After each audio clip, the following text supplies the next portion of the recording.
तो इस पार्ट की शुरुआत में हम उस एलियन शिप को देखते हैं जो अर्थ की तरफ बढ़ रही थी। तभी उस शिप की एआई सिस्टम शिप कैप्टन को बता देती है कि हमें इस गैलेक्सी में एक लाइफ वाले प्लैनेट की डिटेल मिल गई है। तो वो कैप्टन वो डिटेल दिखाने को बोलता है। इस तरफ मैक्स उन मैनेजर्स के साथ अपने कुछ गार्ड्स लेकर वेयर हाउस के अंदर आ जाता है, जहां वो ओल्ड वाला मैनेजर अपने वेयर हाउस का एक हेडक्वार्टर दिखाकर कहता है कि ये बहुत ज्यादा स्ट्रांग है और इसका डिफेंस एक प्लैनेट लेवल के फाइटर जेट जितना है। ऊपर से इसमें बहुत ज्यादा स्पेस है। ऊपर से अगर आप इसके परमानेंट राइट्स बाय करते हो तो चाहे फिर आप कितना भी बड़ा बिजनेस करते हो, आपको कभी भी स्टोरेज की कमी नहीं आएगी। साथ ही यहाँ पर कई नोबल हाउसेज भी हैं, जिसकी वजह से आप यहाँ पर रह भी सकते हैं। साथ ही उन नोबल हाउसेज में मोबिलिटी की फैसिलिटी भी है, जिसके कारण वो आराम से इधर उधर मूव कराए जा सकते हैं और वो एक क्लास बी फाइटर जेट के जितने स्ट्रॉन्ग है। अब वो मैनेजर मैक्स से पूछता है कि क्या इन सब फीचर्स को देखने के बाद क्या आप हमारे साथ काम करने में इंटरेस्टेड हो। ये सुन के मैक्स दोबारा से उन फीचर्स को देखने लगता है और सोचता है कि लगभग बाइलैंड प्लैनेट को वेयर हाउस बनाना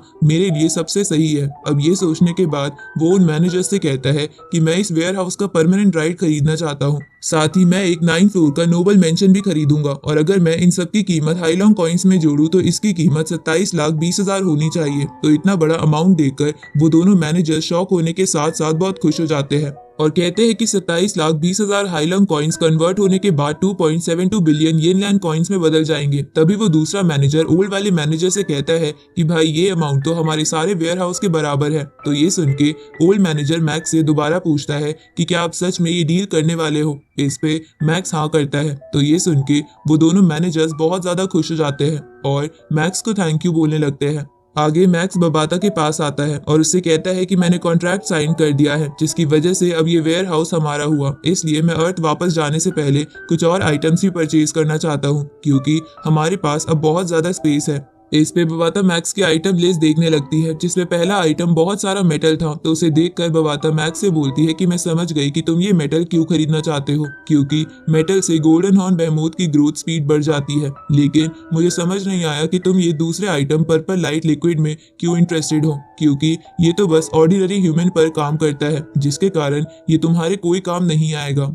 ये सुन के मैक्स कहता है कि मैं ये अर्थ के मार्शल हॉल के स्टूडेंट्स के लिए ले रहा हूँ और मैं हर स्टूडेंट को ये 10 ग्राम दूंगा, ताकि इसकी मदद से वो लोग स्टूडेंट से कल्टीवेटर में बदल जाए और टोटल मिला के वो लोग 1 लाख से ऊपर हैं। ऊपर से मुझे वो बार बार उन्हें देना होगा और आगे मैं अर्थ के सभी लोगों को ये दूंगा, इसलिए मुझे 1 lakh ton purple light liquid चाहिए। ये सुन के बबाता हैरान हो जाती है। तो मैक्स कहता है कि मैं अकेले अर्थ को प्रोटेक्ट नहीं कर सकता, इसलिए अर्थ के लोगों को खुद भी स्ट्रांग होना होगा। अब थोड़े समय बाद मैक्स उन सभी 1 लाख पर्पल लिक्विड और मेटल्स को परचेज कर लेता है, जिसके बाद बाइलैंड प्लैनेट पर उनकी डिलीवरी हो जाती है और मैक्स के सोल्जर्स उन्हें वेयर हाउस में रख देते हैं। आगे मैक्स बबाता से कहता है कि सभी गुड्स डिलीवर हो गए हैं और अब हमें बस उन्हें यहाँ से अर्थ पर लेकर जाना है। उसी वक्त स्क्रीन पर अलर्ट मैसेज आने लगता है। तो बबाता उसे चेक करते हुए मैक्स से कहती है कि मैंने कुछ दिनों पहले बाइलैंड प्लैनेट के यूनिवर्स डिटेक्टर को हैक करके अपने स्पेस क्राफ्ट के साथ मर्ज कर दिया था, ताकि हम इस प्लैनेट के आसपास की सिक्योरिटी और ज्यादा बढ़ा सके। और अभी उस डिटेक्टर की इन्फॉर्मेशन के अकॉर्डिंग एक हाई स्पीड एयरक्राफ्ट बहुत तेजी से अर्थ की तरफ बढ़ रहा है। इधर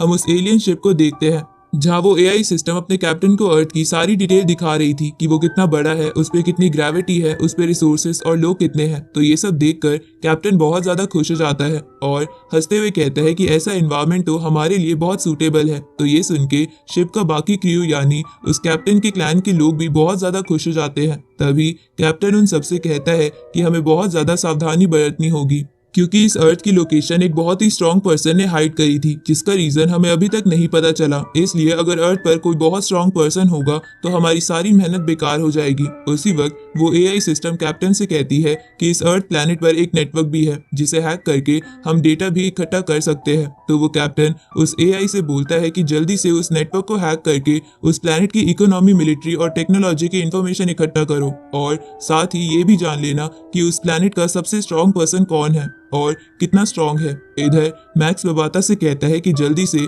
मास्टर होंग और ली शैंग को एक इमरजेंसी मीटिंग के लिए बोलो। अब मैक्स वॉर गॉड पैलेस के हेलमेट की मदद से उन दोनों से मिलता है, जिसके बाद वो उन दोनों को सारी डिटेल बता देता है कि कैसे यूनिवर्स में स्लेव्स बिकते हैं और उसने उन सबको प्रोटेक्ट करने के लिए बाइलैंड प्लैनेट पर कई सारे गार्ड्स रख रखे हैं। साथ ही वो उन्हें बताता है कि एक स्पेस क्राफ्ट सीधा अर्थ की तरफ बढ़ रहा है। तो ये सब सुन के मास्टर ली शैंग कहते हैं कि अभी तक मुझसे ये सारी बातें भी पच नहीं रही थी और अब हमें यूनिवर्स की एक एलियन शिप से भी फाइट करनी होगी। तभी वबाता बोलती है कि मैंने अपने नेटवर्क के जरिए उस स्पेस क्राफ्ट की डिटेल निकाली है और मुझे पता चला है कि वो एक लेवल सी का स्पेस क्राफ्ट है और इस लेवल का स्पेस क्राफ्ट होने का मतलब कि वो किसी बेसिक सिविलाइजेशन से होगा जिनका प्लैनेट बहुत ही स्ट्रांग होगा, इसलिए अर्थ की पावर से हम उनसे नहीं लड़ सकते। ये सुन के मैक्स बबाता से कहता है कि अर्थ की लोकेशन तो हमारे मास्टर ने हाइड कर दी थी ना, तो कहीं ऐसा तो नहीं कि स्पेस क्राफ्ट को अर्थ के बारे में पता ही ना हो और ये मिल्की वे गैलेक्सी से कहीं और जा रहा हो। इस पे बबाता कहती है कि अर्थ की लोकेशन हाइड करने से ये परमानेंट नहीं हो जाता कि इसकी लोकेशन ढूंढी नहीं जा सकती, क्योंकि जिसको भी स्पेस टेक्निक आती होगी वो इसकी लोकेशन आराम से ढूंढ सकता है और अगर अर्थ के पास कोई वॉर्म होल बनता है तब भी अर्थ की लोकेशन रिवील हो सकती है। ऊपर से स्पेस क्राफ्ट के पाथ के अकॉर्डिंग ये 100% है कि ये सीधा अर्थ की तरफ आ रहा है। ये सुन के मास्टर हॉन्ग कहते हैं कि इनकी डेस्टिनेशन तो पक्का है पर हमें इनका इरादा नहीं पता। इस पे बबाता कहती है कि जब भी कोई स्पेस क्राफ्ट किसी नए प्लेनेट पर जाता है और उसका इरादा किसी को हार्म करना नहीं होता तो वो पहले ही वहां सिग्नल भेज देता है, लेकिन इस प्लेनेट से हमें कोई भी मैसेज रिसीव नहीं हुआ है, इसलिए पक्का है कि ये लोग अर्थ के लोगों को हार्म करने ही आ रहे हैं। ये सुन के मैक्स बबाता से पूछता है कि स्पेस क्राफ्ट को अर्थ तक पहुंचने में कितना टाइम लगेगा, तो बबाता टाइम कैलकुलेट करके बताती है कि 15 घंटे। साथ ही वो मैक्स से कहती है कि तुम्हें अर्थ के लिए निकल जाना चाहिए ताकि स्पेस क्राफ्ट आने से पहले तुम्हारे पास काफी समय हो। ये सुन के मैक्स दोनों मास्टर से कहता है कि मैं जल्दी अर्थ पर आ रहा हूँ और आप जल्दी से अर्थ के 5 बड़े नेशंस के लीडर के बीच मीटिंग अरेंज करिए। अब मैक्स अपनी स्पेस क्राफ्ट से अर्थ के लिए निकल जाता है, लेकिन समय बहुत कम था, इसलिए वो वॉर गॉड पैलेस में ही मीटिंग करने का डिसाइड करते हैं, जहां पहुंचने पर वो तीनों मास्टर्स सबसे पहले 5 कुर्बान हुए एल्डर्स की चेयर्स को सैल्यूट करते हैं। इसके बाद मास्टर हॉन्ग उन सभी 5 नेशंस के लीडर्स की वीडियो ऑन कर देते हैं, जिसके बाद मैक्स उन सबको वो सारी चीजें बताने लगता है जो उसे ड्रैगन प्लैनेट जाने पर पता चली थी। साथ ही वो उन्हें उस स्पेस क्राफ्ट के बारे में बता देता है जो अर्थ की तरफ बढ़ रहा था। तो ये सब सुन के वो लोग थोड़ा चिंता में आ जाते हैं। तभी मैक्स उन सबसे कहता है कि हमें सबसे पहले स्पेस क्राफ्ट के खतरे को खत्म करना होगा और इसके बाद हम अर्थ के कल्टीवेटर्स की संख्या बढ़ाएंगे ताकि हम फ्यूचर में आने वाले खतरों से निपट सके। इसके बाद मैक्स उन एल्डर्स को स्पेस क्राफ्ट की डिटेल दिखाने लगता है, जिसे देखकर एक लीडर कहता है कि स्पेस क्राफ्ट के अकॉर्डिंग इसके मेंबर स्टार लेवल से कम नहीं होंगे। तभी दूसरी लीडर बोलती है कि अगर इनके पास सभी स्टार लेवल के मेंबर्स हुए तो इनकी ताकत गोल्डन हॉर्न बेहमोथ जितनी होगी, जिसकी वजह से अर्थ से बड़ी ताकत भी इनकी गुलाम बन सकती है, इसलिए हमें जल्द ही कुछ करना होगा। तभी अमेरिकन लीडर बोलता है कि क्या हम फिर से वो ह्यूमन प्रोग्राम शुरू करें जिसमें हम ह्यूमंस को शेल्टर्स में भेज देते हैं। इस पे मैक्स कहता है कि वो प्लान मॉन्स्टर्स के सामने काम आ सकता है क्योंकि उनका आईक्यू लो होता है, पर ऐसी सिविलाइजेशन के सामने वो प्लान काम नहीं आएगा क्योंकि वो हमें कहीं से भी ढूंढ लेंगे और एक बार ढूंढने के बाद या तो वो हमें मार देंगे या गुलाम बना लेंगे, इसलिए उनसे फाइट करके उन्हें हराना ही हमारे पास इकलौता रास्ता है। इसके बाद मैक्स लीडर से कहता है कि मेरे पास एक प्लान है पर उसके लिए मुझे आप सबकी जरूरत है। दूसरी तरफ हम उस एलियन शिप को देखते हैं जहां वो एआई अपने कैप्टन को बताती है कि इनकी टेक्नोलॉजी अर्ली स्टेजेस पर है और इनके वेपन्स भी इतने खतरनाक नहीं है कि हमें उनसे खतरा हो, पर वहां पर बहुत ज्यादा वैल्यूएबल आइटम्स हैं जैसे कि cloud rattan, willow crystal, black god armour और स्पेस रिंग। तो ये सब देखकर एक क्रू मेंबर कहता है कि ये तो बहुत ज्यादा ऑसम आइटम्स है।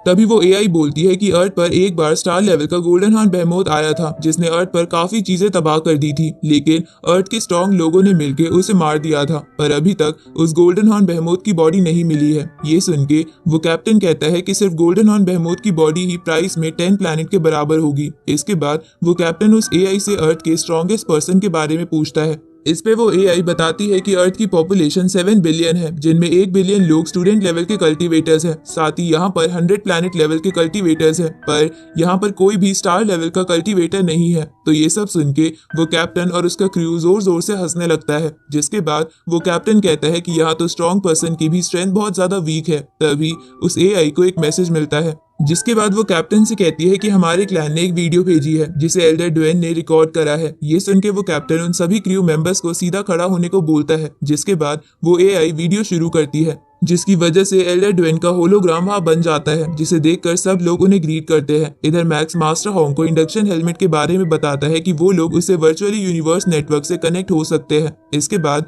मैक्स उन लीडर्स और मास्टर हॉन्ग से कहता है कि मेरे पास ऐसे कई हेलमेट है और मैं आप लोगों को कुछ भेज रहा हूँ ताकि आप इसकी मदद से यूनिवर्स की और भी इंफॉर्मेशन इकट्ठा कर सको। इसके बाद मैक्स पर्पल लाइट लिक्विड दिखाते हुए कहता है कि इसके 10 ग्राम से एक मार्शल आर्ट का स्टूडेंट एक कल्टीवेटर बन सकता है।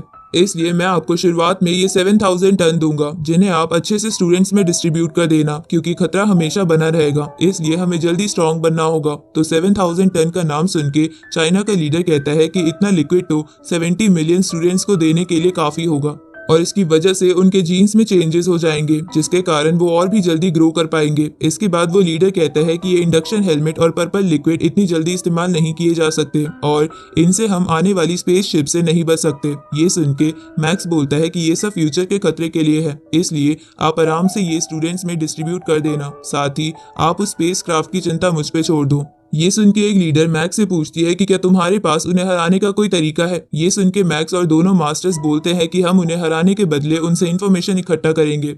इस तरफ हम उस एल्डर ड्वेन को देखते हैं जो शिप के मेंबर से कहता है कि तुम सभी लोगों पर हमारा फ्यूचर डिपेंड है, इसलिए अगर तुम सक्सेसफुली इस प्लैनेट पर कब्जा कर लेते हो तो हम तुम्हें रिवॉर्ड के तौर पर 100 बिलियन हाईलॉन्ग कॉइन्स देंगे। साथ ही वो एल्डर कैप्टन से कहता है कि इनके साथ साथ तुम्हें एक एल्डर भी बना दिया जाएगा और उस इनॉग्रेशन सेरेमनी को मैं लीड करूंगा। तो ये सुन के वो कैप्टन कहता है कि मैं अपने नोलेंशियन क्लैन के लिए अपनी पूरी ताकत लगा दूंगा। इस तरफ बबाता वेयर हाउस में रखे गार्ड्स को एक मैसेज भेजती है, जिसके बाद वो गार्ड स्पेसशिप में बैठ के उसे इनविजिबल करके उस एलियन शिप पे नजर रखने के लिए चले जाते हैं। इधर मैक्स उन लीडर से कहता है कि यूनिवर्स की टेक्नोलॉजी बहुत एडवांस है, इसलिए वो आराम से पता लगा लेंगे कि अर्थ पर कोई स्टार लेवल का वॉरियर नहीं है, जिसकी वजह से वो खुश हो जाएंगे। पर उन्हें पता नहीं होगा कि हम उनसे बचेंगे नहीं बल्कि उन्हीं का शिकार करेंगे। इधर वो कैप्टन अपने क्रू मेंबर से कहता है कि अपने मिशन को कामयाब करने का समय आ गया है और इसी के साथ ये पार्ट यहीं खत्म होता है।